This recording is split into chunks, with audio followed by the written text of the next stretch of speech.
Hey gardening friends, I thought I'd give a quick update on all of my seed starting for the year.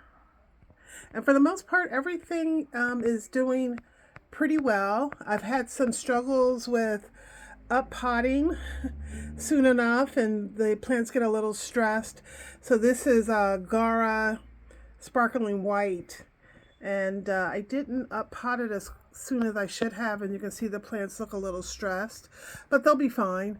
Give them another week and they'll be fine in their pots. Down here you'll see that I have pepper plants that are doing pretty well.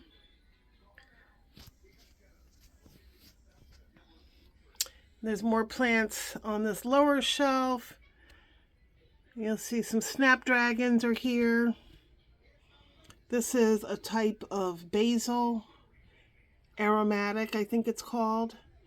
And then right here, I did a video on this. Let me move the cord, where I took some of the cuttings when I trimmed the Provence lavender plant I have in the east bed, and I planted a few of the cuttings, and you can see they're rooted, and it's a little hard to see in the video, but they've actually started to grow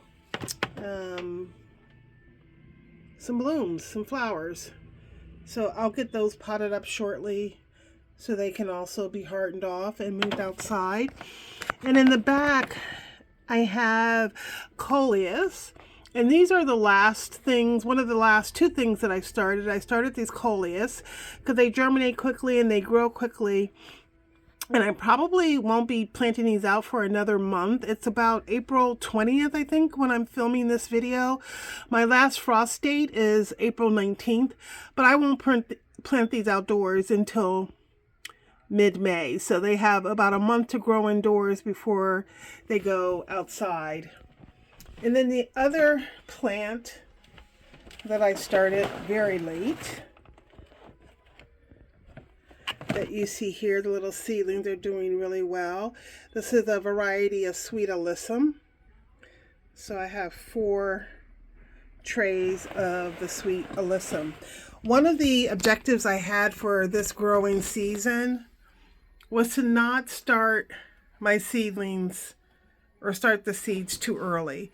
I did not want to have to manage plants indoors for long periods of time and do a lot of up potting. Obviously, you do have to up pot with most things at least once, but I wanted to avoid having to re-up pot multiple times.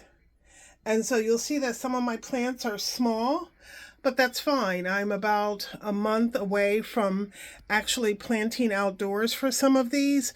Specifically, when you look at the tomato plants that I have here, again, this is about April 20th. And I usually don't plant my tomatoes out until mid-May, so they have about another month to grow indoors, and tomatoes can grow very quickly. So I just wanted to avoid having huge plants that I have to maintain indoors. So I'm really happy where a lot of these are at this point in their growth life cycle. So they're not too big, and they'll be manageable size for when they go outdoors. These are all of my peppers. These are all sweet peppers or bell peppers. And you can see they're pretty small, but again, they have another month of growing indoors under the lights before it's time for them to go outdoors. So they'll be a nice mature size by that time. The only thing that I've had problems with is lupin. I've grown lupin for the first time. And you can see one right here. This was just labeled as a perennial lupin, and it did germinate very well, but now you can see they're starting to die. And this is actually the second plant that this has happened to.